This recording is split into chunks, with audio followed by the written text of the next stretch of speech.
जय हिंद दोस्तों, मैं एसपी सर आप सभी मित्रों का सदा से कोचिंग क्लासेस के यूट्यूब चैनल पर हार्दिक स्वागत करता हूं। दोस्तों DElEd BTC fourth semester complete mathematics section के अंतर्गत चैप्टर 9 तक का दोस्तों कंप्लीट हो चुका है। यानी दोस्तों आज की क्लास में चैप्टर 10 वर्ग समीकरण एक्स स्क्वायर बराबर के रूप वाले समीकरण का हल, A X square plus B X plus C बराबर 0 का हल गुणनखंड विधि से प्रारंभ हो रहा है। जिसका दोस्तों यह लेक्चर कौन सा होगा? पहला होगा। बहुत ही दोस्तों ध्यान से देखिएगा क्योंकि दोस्तों यह चैप्टर आपके लिए इंपॉर्टेंट है और दोस्तों इस चैप्टर से आपके एग्जाम में 2 नंबर से लगाकर 3 नंबर तक का पूछा जा सकता है, इसलिए बहुत ही दोस्तों ध्यान से देखिएगा।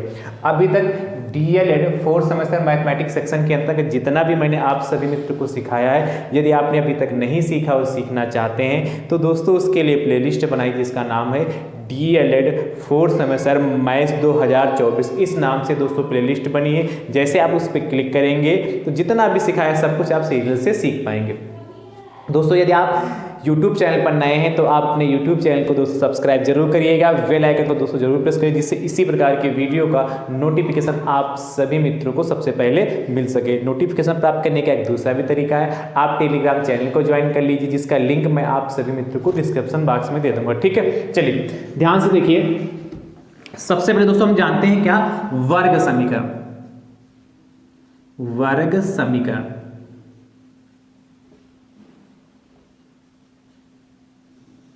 या दोस्तों इसी को दोस्तों हम कहते हैं द्विघात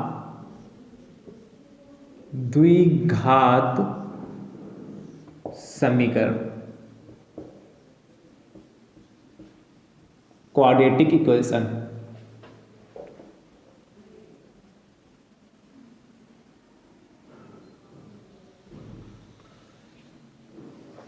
तो हम सबसे पहले जानते हैं कि वर्ग समीकरण या द्विघात समीकरण वास्तविकता में होता क्या है।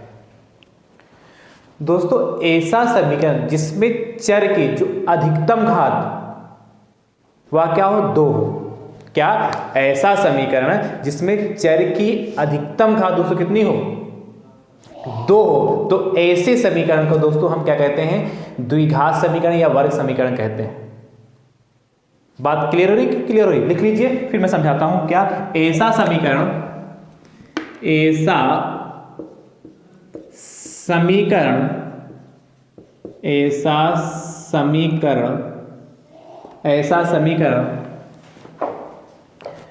जिसमें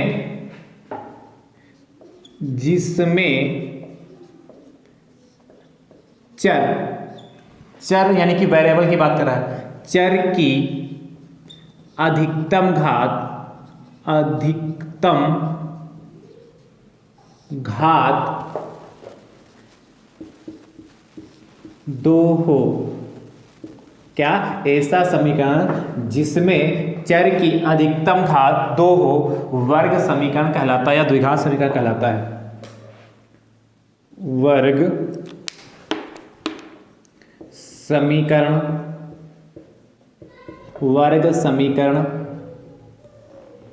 वर्ग समीकरण या द्विघात समीकरण कहलाता है या कहलाते हैं।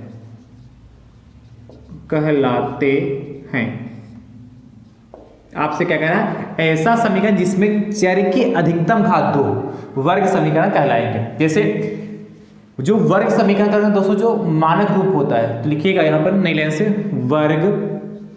वर्ग समीकरण का मानक रूप।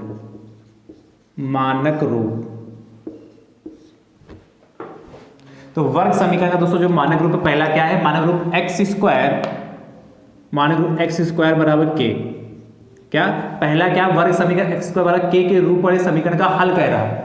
उसके बाद दोस्तों A X square plus B X plus C बराबर 0 का हल गुणनखंड विधि से करना है। तो पहला जो वर्ग समीकरण का जो मानक रूप है एक्स स्क्वायर बराबर के, एक्स स्क्वायर बराबर दोस्तों के, ये वर्ग समीकरण का मानक रूप है। दोस्तों यदि यहां से x की वैल्यू निकालेंगे तो आप जानते हैं x बराबर क्या हो जाता है? बोलिए, x बराबर दोस्तों क्या हो जाएगा? यहां से जब हम निकालेंगे तो आपको पता है प्लस माइनस अंडर रूट के हो जाएगा कि नहीं? प्लस माइनस अंडर रूट के, यानी कि x की वैल्यू यहां से प्लस माइनस अंडर रूट के आएगी। बात समझते रहिएगा दोस्तों, समझ रहे हैं कि समझ रहे हैं। अच्छा, जहां यहां पर x दोस्तों क्या है आपका चर है, वेरिएबल, जैसे x y z ये हमारे क्या हो जाएंगे, चर हो जाएंगे, जिनकी वैल्यू क्या निश्चित नहीं होती, बदलती रहती, फिक्स नहीं होती। अज्ञात x क्या यहाँ पर अज्ञात चर है, इसकी हमें वैल्यू पता नहीं है। और दोस्तों जो k यहाँ पर है वो क्या नियतांक है, क्या है धनात्मक नियतांक, धनात्मक नियतांक या इसी को कहते हैं स्थिरांक, स्थिरांक भी कहते हैं। तो धनात्मक स्थिरांक कह लें या धनात्मक नियतांक कह लें, धनात्मक स्थिरांक है। चलिए इतना नोट करिए, फिर आगे समझाता हूं। नोट करिए फटाफट।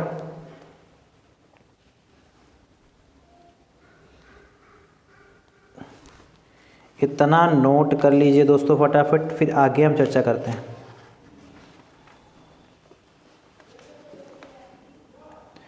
नोट कर लिया, चलिए। अच्छा, बहुत ध्यान से समझिएगा, अभी जब प्रश्न कराऊंगा तो बातें और क्लियर होंगी।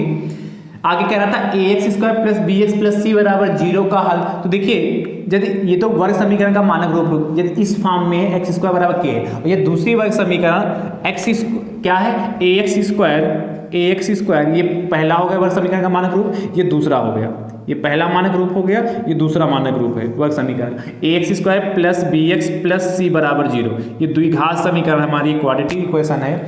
ax² plus bx plus c बराबर 0 इस फॉर्म में समीकरण दे रखी है। यहाँ तो x² बराबर k डायरेक्ट दे रखा है, k की जगह पर कोई भी वैल्यू दे रखी होती जो क्या होगी, क्या धनात्मक स्थिरांक, मतलब k की वैल्यू अचर, यहाँ धनात्मक स्थिरांक की जगह पर अचर भी लिख सकते हैं, कांस्टेंट भी लिख सकते हैं आप। यहाँ देखिए ax² plus bx plus c बराबर 0। अच्छा, यहाँ पर जो x है वो भी चर है, अज्ञात चर है, और a b c मैं यहाँ लिख देता हूँ, जहाँ इसमें भी जहाँ जो आपका क्या है x जो है, यहाँ पर x जो आपका चर है, और जो a, b तथा c, ये तीनों हमारे अचर है। अचर कहने का मतलब क्या है, कांस्टेंट है, यानी कि धनात्मक स्थिरांक है। क्या है, धनात्मक स्थिरांक है। बात समझे, धनात्मक क्या है, नियतांक है। तो a b c यहाँ पर कांस्टेंट है, जिनकी वैल्यू फिक्स होगी, जिनकी वैल्यू क्या निश्चित होगी, और यहाँ x जो है हमारा चर है, वेरिएबल, जिसकी वैल्यू निश्चित नहीं होगी, बदलती रहेगी। ठीक है, तो क्लियर हो गया। यानी कि दो तरीके से आप, एक जो तरीका आप पढ़ेंगे x² बराबर k के रूप को जब सॉल्व करेंगे तो इस तरीके से सॉल्व करेंगे, और जब ax² plus bx plus c बराबर 0 को सॉल्व करेंगे तो जब हम प्रश्न कराएंगे तो वहां पर बताएंगे कि इस टाइप के जो ये द्विघात समीकरण का ये जो मैंने लिखा ax² plus bx plus c बराबर 0, ये द्विघात समीकरण का मानक रूप है। किसका, द्विघात समीकरण का ये मानक रूप है। बात समझिएगा, यानी कि जो वर्ग समीकरण, इसका ये स्टैंडर्ड फॉर्म है, मानक रूप है दोस्तों। तो इस फॉर्म में जब लिखेंगे तो कैसे सॉल्व करेंगे, जब मैं प्रश्न कराऊंगा तब इस पे चर्चा विधिवत से करूंगा। फिलहाल आज मैं इस पे प्रश्न कराने जा रहा हूँ x² प्लस के, पहले इस पे प्रश्न कराते हैं, फिर चर्चा करेंगे इस पे। ठीक है, चलिए इसका नाम नोट कर लिया ना। चलिए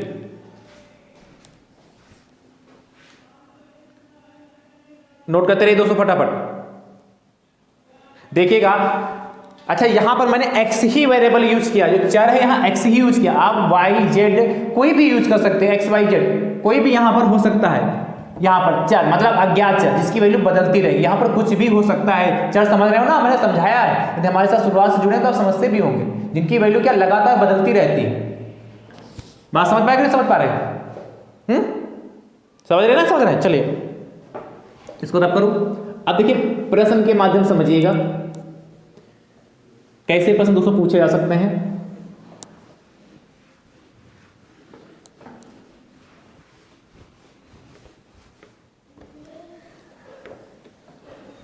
देखिए इस चैप्टर का पहला प्रश्न,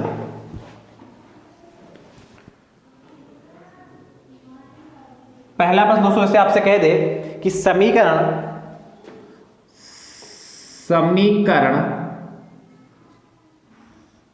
x² बराबर 16, x² बराबर 16 को हल कीजिए। देखिए कितना आसान है, को हल कीजिए। अब भैया आपको पता है क्या है, एक्स स्क्वायर बराबर है कितना देखा 16 16 दे रखा है। आपको पता है यहाँ से जब स्क्वायर हटाएंगे तो इधर अंडर रूट लग जाएगा, यानी कि एक्स बराबर प्लस माइनस अंडर रूट 16 हो गया। और आपको पता है 16 का मतलब बाहर कितना आएगा 4, ये तो जानते कि नहीं भाई। स्क्वायर रूट है 16 तो इसको क्या लिखेंगे 16 को 4 गुणे 4 लिख सकते कि नहीं। और आपको पता है स्क्वायर रूट है, यहाँ कुछ नहीं लगा, यानी कि 2 छुपा हुआ होता है कि नहीं। जैसे 4 के पहले मैं पूछूं काहे का चिन्ह तो आप बताएंगे प्लस का, उसी प्रकार स्क्वायर रूट का मतलब यहाँ 2 लिखा नहीं जाता, वास्तविकता में 2 छुपा हुआ होता। पेयर बन गया, एक 4 बाहर आएगा। दूसरा भी तरीका है, आपको यदि याद होगा, यदि हमारे साथ सीखे होंगे तो आपको पता भी होगा, 4 गुणे 4 मतलब 4 का स्क्वायर, ये अंडर रूट लग रहा है। यहाँ देखिए 4 का स्क्वायर मतलब आपको पता है जब रूट हटाते हो तो कितना आता है 1/2, 1/2 पावर लग जाती है। यहाँ से 2 एकम 2 और 2 एकम 2 कैंसिल हो जाएगा, कितना आ जाएगा 4 आ जाएगा। इसको सॉल्व करें, 1 की मल्टीप्लाई 1/1 है तो 4 आएगा। तो इस तरीके से सॉल्व किया जाता है, पर इतना डीप में जाने की जरूरत नहीं है, ये आपको पता होना चाहिए ना। तो यहाँ से क्या आ जाएगा x बराबर प्लस माइनस 4, x की 2 वैल्यू आएंगी कितनी x बराबर प्लस माइनस 4। तो फाइनल आंसर क्या लिखोगे अतः x बराबर कितना 4 आया के तथा -4, ये 2 वैल्यू x की आएंगी जाके, ये हमारा फाइनल आंसर आएगा। ठीक है, कर लेंगे कि नहीं कर लेंगे, हो जाएगा कि नहीं। चलिए सेकंड, दूसरा आपसे कह रहा है क्या एक्स स्क्वायर बराबर 25, एक्स स्क्वायर बराबर 25 जैसे किया है वैसे करिएगा और इसका उत्तर दोस्तों आप कमेंट बॉक्स में जरूर दीजिएगा। कर लेंगे कि नहीं कर लेंगे। चलिए रब करूं, अगला तीसरा प्रश्न। तीसरा दोस्तों आपसे कह रहा है समीकरण 16x स्क्वायर माइनस 25 बराबर 0। समीकरण 16x स्क्वायर माइनस 25 बराबर 0 को हल कीजिए। देखिए इसको कैसे करेंगे, क्या कह रहा है समीकरण 16x स्क्वायर माइनस 25 बराबर 0 को हल कीजिए। तो आप लिखेंगे 16x स्क्वायर माइनस का 25 बराबर 0। इस 25 को उठा के बराबर को उधर ले जाएंगे तो 16x स्क्वायर ये कितना आ जाएगा प्लस का 25, भाई माइनस का बराबर हो जाएगा प्लस का हो जाएगा। यहाँ से x स्क्वायर बराबर निकालें, जो मल्टीप्लाई में वो डिवाइड में जाएगा, तो x स्क्वायर बराबर 25/16 हो गया। और जब यहाँ से x की वैल्यू निकालेंगे तो x बराबर प्लस माइनस अंडर रूट कितना हो गया 25 और 16। 25 का वर्गमूल दोस्तों कितना होता है प्लस माइनस 25 का 5 और 16 का 4, तो 5/4 आ जाएगा। यानी कि फाइनल आंसर क्या होगा अतः x बराबर कितना पहली वैल्यू 5/4 तथा या कामा लगा के माइनस का 5/4, ये 2 वैल्यू आपकी x की आ गई और ये हमारा फाइनल आंसर आ गया। हल कीजिए मतलब कहने का मतलब कि x का मान ज्ञात कीजिए। अगला तीसरे के बाद चौथा नंबर दोस्तों आपसे कह रहा है समीकरण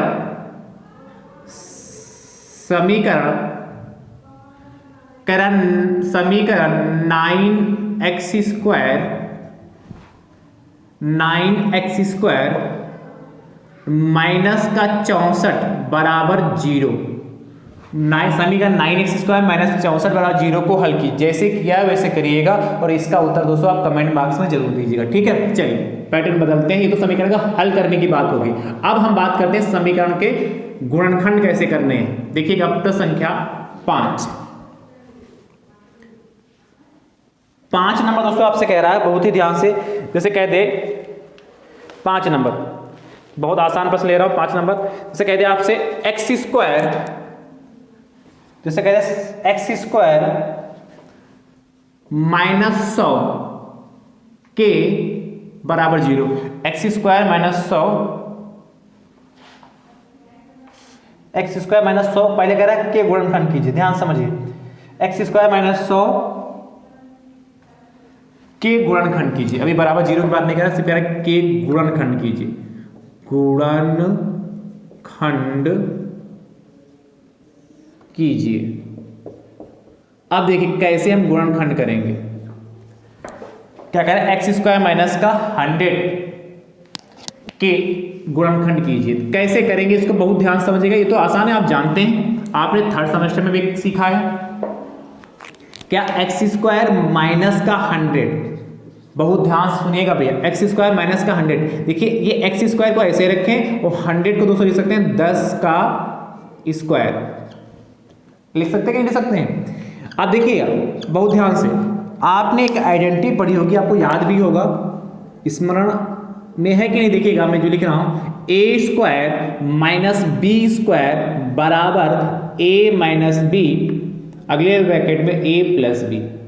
ये आपने सीख रखा कि नहीं सीख रखा है? क्या ए स्क्वायर माइनस बी स्क्वायर कहीं पर लिखा है तो उसकी जगह पर आप ए माइनस बी लिख सकते हैं और एक ब्रैकेट में और नेक्स्ट ब्रैकेट में ए प्लस बी लिख सकते हैं, ठीक है। या कहीं पर ये लिखा मिला तो उसकी जगह पर आप ये भी लिख सकते हैं। पर यहां पर क्या लिखा, देखिए एक्स स्क्वायर, तो ए की जगह पर यहां पर एक्स है, तो क्या a की जगह पर यहाँ पर x है तो a की जगह पर x होगा, अच्छी बात है। और b की जगह पर 10 है तो यहाँ जब इसमें हम ओपन करेंगे इस फॉर्म में तो a की जगह क्या रखेंगे आप x और b की जगह क्या रखेंगे 10, तो क्या हो जाएगा, क्या हो जाएगा x और a माइनस बी, तो b की जगह 10 है तो x माइनस 10 हो गया।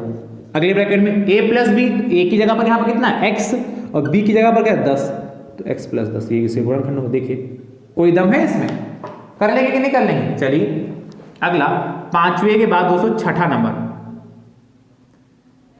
6 नंबर दोस्तों आपसे कह रहा है, छठा क्वेश्चन कह रहा है, देखते जाइए दोस्तों। 6 नंबर दोस्तों आपसे कह रहा है, ऐसा ही प्रश्न दे रहा हूं, एक्स स्क्वायर माइनस 121 के गुणनखंड कीजिए। जैसे किया वैसे करिएगा और इसका उत्तर दोस्तों कमेंट बॉक्स में जरूर दीजिएगा। अगला छठे के बाद सातवां दोस्तों आपसे कह रहा है, क्या कह रहा है 36 एक्स स्क्वायर माइनस का 25 Y square, 36 X square minus का 25 वाई स्क्वायर के गुणनखंड कीजिए। देखिए इसको कैसे करेंगे,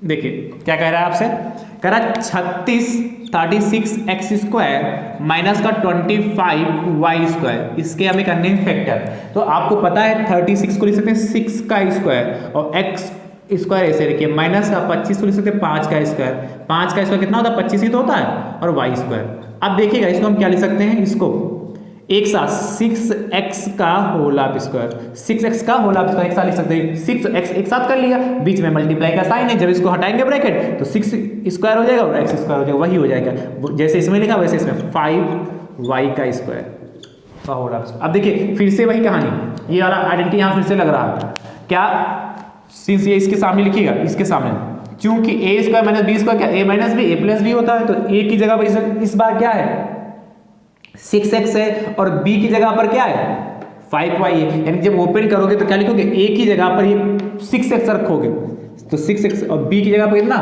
बीच में माइनस है तो 5y हो गया। नेक्स्ट ब्रैकेट में क्या हो जाएगा, a की जगह पर 6x हो जाएगा और b की जगह पर कितना प्लस लगाए थे, b की जगह 5y। कितना आसान है, कितना आसान, कर लेंगे कि नहीं कर लेंगे। चलिए नोट करिए 7 के बाद 8 नंबर देखिएगा, 8वां प्रश्न नोट करते रहिए दोस्तों। 8 नंबर दोस्तों आपसे कह रहा है, नोट करिए फटाफट और फिर 8 नंबर क्यों चलते हैं।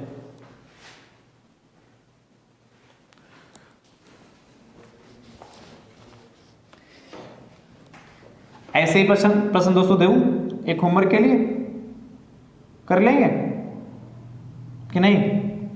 चलिए अच्छा करा ही देता हूं। अगला प्रश्न आपसे कह रहा है 72 ए स्क्वायर माइनस का 98 बी स्क्वायर, 72 ए स्क्वायर माइनस का 98 बी स्क्वायर। देखिए के गुणनखंड कीजिए, रफ करूं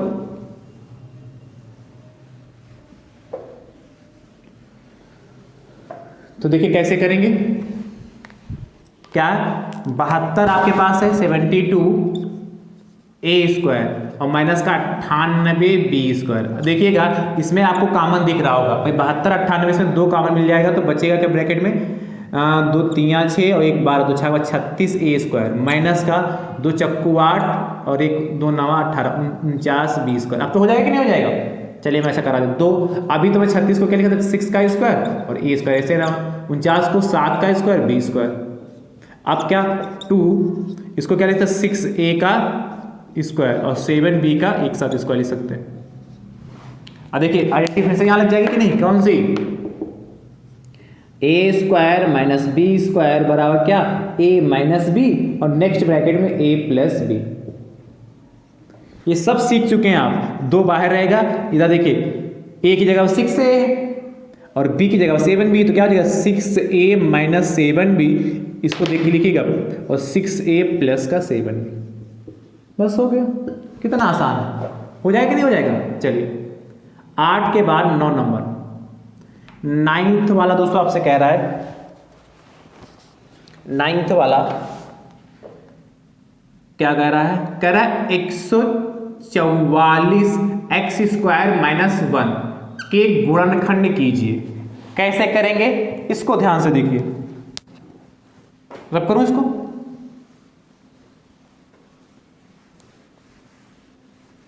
देखिए कितना बेहतरीन प्रश्न है। क्या कह रहा है, कह रहा है 144 एक्स स्क्वायर और माइनस का 1। देखिए फिर से यही आइडेंटिटी लगने वाली है। 144 को दोस्तों आप क्या लिख सकते हैं, 12 का स्क्वायर, और ये एक्स स्क्वायर हो गया, माइनस का 1 है तो इसको 1 का स्क्वायर लिख सकते हैं, कोई दिक्कत तो नहीं। देखिए इसको एक साथ लिख लें तो 12x का होल स्क्वायर हो जाएगा और माइनस का 1 का स्क्वायर। देखिए फिर से वही, ये इसके सामने लिखिएगा, इस लाइन के सामने आइडेंटिटी लिखिएगा यहाँ पर, ठीक है। 12x का स्क्वायर माइनस 1 का स्क्वायर, तो a की जगह पर इस बार 12x है और b की जगह पर 1 है, भाई 1 का स्क्वायर 1 होता है, तो लिख सकते हैं कि नहीं लिख सकते हैं। तो क्या हो जाएगा 12x माइनस 1 हो जाएगा, a माइनस बी और a प्लस बी, तो 12x प्लस 1 हो गया। कोई दिक्कत की बात है ही नहीं, कितने आसान आसान प्रश्न है। 9 के बाद दोस्तों 10 नंबर, 10 नंबर दोस्तों आपसे कह रहा है, 10 नंबर देखिएगा, आपसे कह रहा है 49 बटे एक्स स्क्वायर और माइनस का वाई स्क्वायर बटे 36 के गुणनखंड कीजिए। इसमें कोई दम है, कोई दम नहीं इसमें भी। देखिएगा अभी क्या कह रहा है, 49 बटे एक्स स्क्वायर माइनस का वाई स्क्वायर बटे 36। इसके फैक्टर करने तो आपको पता 49 को लिख सकते हैं 7 का स्क्वायर बटे X square minus Y square, ऐसे 36 को लिख सकते हैं 6 का स्क्वायर। 6 गुणे 6 36 ही तो होता है। देखिए इसको एक साथ लिख लें, क्या 7 बटे एक्स का स्क्वायर लिख सकते हैं, एक साथ स्क्वायर, और माइनस का वाई अपान 6 का होल स्क्वायर, एक साथ लिख दिया। क्लियर होगा कि क्लियर? अब देखिए, अब इस बार देखिए इसको देखिए, a की जगह पर 7 अपान एक्स है, 7 अपान एक्स, और b की जगह पर y अपान 6 है, तो जहां पर a इसमें वहां पर 7 अपान 6 रखोगे और जहां पर b वहां y अपान 6 रखोगे, बस हो गया। तो यानी क्या हो जाएगा 7 अपान 6, सॉरी 7 अपान एक्स माइनस का y अपान 6 हो गया। नेक्स्ट ब्रैकेट में 7x अपान एक्स प्लस का y अपान 6, बस हो गया।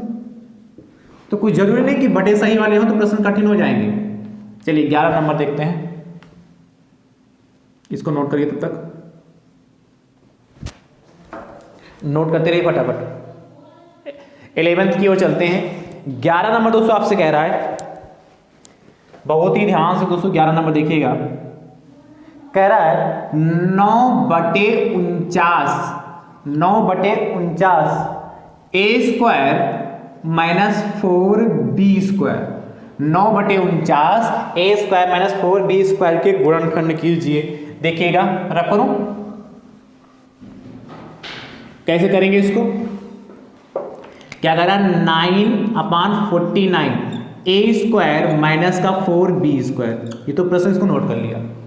इसके हमें फैक्टर करने तो वैसे ही करोगे, 9 को आप लिख सकते हैं 3 का स्क्वायर, 3 गुणे 3 9 हो जाएगा, 49 को 7 का स्क्वायर, और a स्क्वायर तो ऐसे ही रहेगा, 4 को 2 का स्क्वायर और b स्क्वायर आपका ऐसे ही रहा। आप सबको एक साथ लिख लेते हैं। देखिए इसको लिख सकते हैं 3 अपान 7 a का होल स्क्वायर, 3 अपान 7 a का होल स्क्वायर। अब इसको ओपन करोगे 3 का स्क्वायर वैसे आ जाएगा, फिर इसको स्क्वायर इसके पर आ जाएगा, 7 का स्क्वायर ऐसे हो जाएगा और a स्क्वायर, तो एक साथ इसको लिख लिया। बस यही ध्यान रखना है। यहाँ 2b ये तो जानते हैं का स्क्वायर हो गया। अब देखिएगा a की जगह पर दोस्तों यहाँ पर कितना 3 अपान 7 a हो गया, a की जगह पर 3 अपान 7 a और b की जगह पर 2b, इसमें रख लीजिए। इसी में ये हर प्रश्न में उसके आगे जहां पर लगे उसके आगे नोट कर लीजिए, जिससे आपके दिमाग में यहाँ पर बैठा रहे, ध्यान में रहे, आगे जब आप सॉल्व करें तो आपको याद आ जाए। 3/7 हो जाएगा और माइनस का 2b, और नेक्स्ट ब्रैकेट में 3/7 और प्लस का 2b। सेम रहता, सिर्फ यहाँ माइनस का यहाँ प्लस का, बाकी सारी डिजिट सेम रहती। चलिए 11 के बाद दोस्तों 12 नंबर। 12 नंबर दोस्तों आपसे कह रहा है वर्क दो होमवर्क। चलिए एक होमवर्क में ऐसा ही 12 नंबर दोस्तों आपसे कह रहा है 16/81। चलिए यहाँ एक की जगह एक्स स्क्वायर कर दे, 16/81 एक्स स्क्वायर और 49 वाई स्क्वायर के गुणनखंड कीजिए। ठीक है, जैसे किया वैसे करिए। फटाफट इसका उत्तर दोस्तों कमेंट बॉक्स में जरूर दीजिएगा। 12 के बाद दोस्तों 13 नंबर। 13 नंबर दोस्तों आपसे कह रहा 13 नंबर। 13 नंबर दोस्तों आपसे कह रहा 13 नंबर कि देखिएगा ये भी बेहतरीन प्रश्न है। कह रहा a+b का होल ऑफ स्क्वायर और माइनस का a-b का होल ऑफ स्क्वायर। a+b का whole of square minus a-b का होल ऑफ स्क्वायर के गुणनखंड कीजिए। देखिए इसको कैसे करेंगे, इसको दो तरीके से कर सकते हैं। कितने तरीके से? दो तरीके से कर सकते हैं। पहले आप a+b का होल ऑफ स्क्वायर लिखिए माइनस a-b का होल ऑफ स्क्वायर। देखिए एक तरीका ये है कि आप सभी मित्रों को पता होगा a+b का होल ऑफ स्क्वायर क्या होता है, जानते हैं a² + b² + 2ab होता है। और a-b का होल ऑफ स्क्वायर क्या होता है, a² + b² और माइनस का 2ab होता है। जानते कि नहीं जानते? या तो आप ब्रैकेट ओपन कर लीजिए, यदि इसी आइडेंटिटी का यूज करना चाहते हैं a² - b² का, तो इसको कैसे लगाएंगे ध्यान समझिएगा। इसको मैंने लिखा, बहुत ध्यान समझिएगा। यदि हमें पूरा a मान ले, देखिएगा ध्यान से, कुछ समय के लिए ये पूरा a मान ले तो a² हो जाएगा, और एक कुछ समय के लिए हम पूरा b मान लें। ठीक है, तो a² - b² बन गया। देखिएगा ध्यान से, अब a की जगह पर दोस्तों क्या लिखेंगे, a+b, और b की जगह पर दोस्तों हम क्या लिखेंगे, a-b। चलिए मैं दोनों तरीके से उसको सॉल्व करवा दूंगा। तो देखिए क्या लिखोगे, a-b होता है तो a की जगह पर कितना, a+b है। ठीक है, और फिर कह रहा माइनस b, तो b की जगह a-b, तो इसको ब्रैकेट में रखेंगे, a-b हो गया, एक ब्रैकेट में ही आ गया। नेक्स्ट ब्रैकेट की दोस्तों जब हम बात करें तो क्या a+b, तो a की जगह पर a+b हो गया और a+b हो गया, और फिर प्लस का a-b हो गया। क्लियर होगा कि नहीं क्लियर होगा? a की जगह पर क्या रखा है, जहां a है वहां पर a+b रखा है, पूरा a+b, और जहां पर b है वहां पर a-b रखा है। अच्छा यहां पर ब्रैकेट मैंने इसलिए लगाया क्योंकि यहां बाहर माइनस है और माइनस से चिन्ह बदल जाते हैं। देखिएगा आगे ब्रैकेट ओपन करेंगे तो a+b और माइनस का ही, माइनस प्लस माइनस और माइनस माइनस प्लस का b हो गया एक ब्रैकेट में। और नेक्स्ट ब्रैकेट में दोस्तों क्या आ गया, देखिए यहां से a प्लस का b और माइनस का b कैंसिल हो गया, तो बचा क्या जाके a × a, 2a बचा जाके, a + a 2a हो गया। यहां देखिएगा माइनस का a माइनस प्लस का a कैंसिल हो गया, तो प्लस का b तो 2b बचा।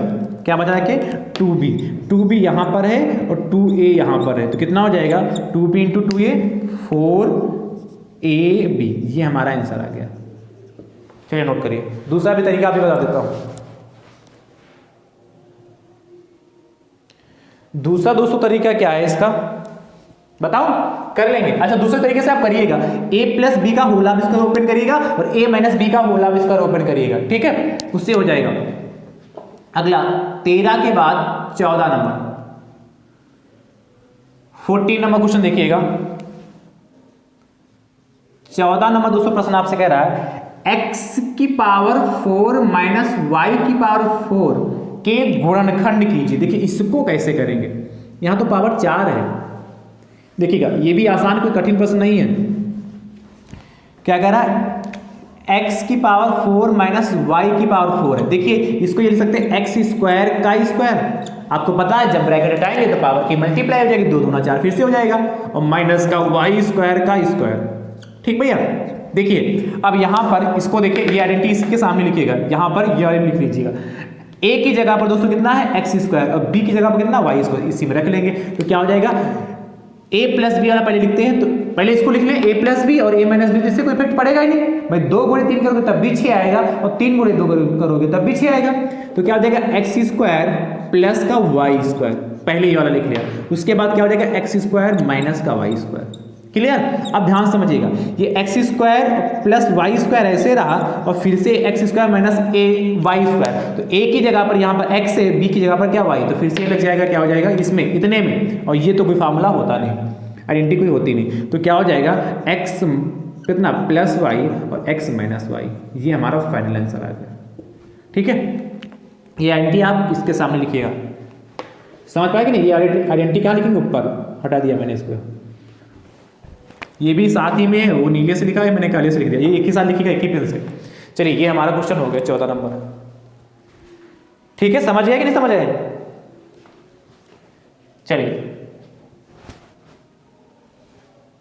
चलिए 15 नंबर क्वेश्चन मैं दे रहा हूं ऐसा ही। 16 एक्स की पावर 4 81 वाई की पावर 4। देखिए इसको मैं थोड़ा हिंट दे रहा हूं, 16 इसको लिख सकते हैं 2, इसको क्या लिख सकते हैं 4 एक्स स्क्वायर की पावर 2 लिखिएगा, और इसको लिखिएगा माइनस का 81 तो 9 वाई स्क्वायर की पावर 2। इसको ओपन करेंगे, देखिए यही आएगा 4 × 2 16 एक्स की पावर 4 माइनस का 9 वाई 81, 9 की मल्टीप्लाई बाई स्क्वायर है तो 81 वाई की पावर 4, और फिर देखिए ये ए होगा ये बी होगा, ओपन करिएगा। ठीक है, और फिर से आइडेंटिटी बनेगी। तो दोस्तों ये प्रश्न संख्या कौन सी 15 थी ना, इसको लगाइएगा। तो दोस्तों आज के क्लास में मैंने जितने भी प्रश्न कराए उनको बहुत ही ध्यान से दोस्तों देखिएगा।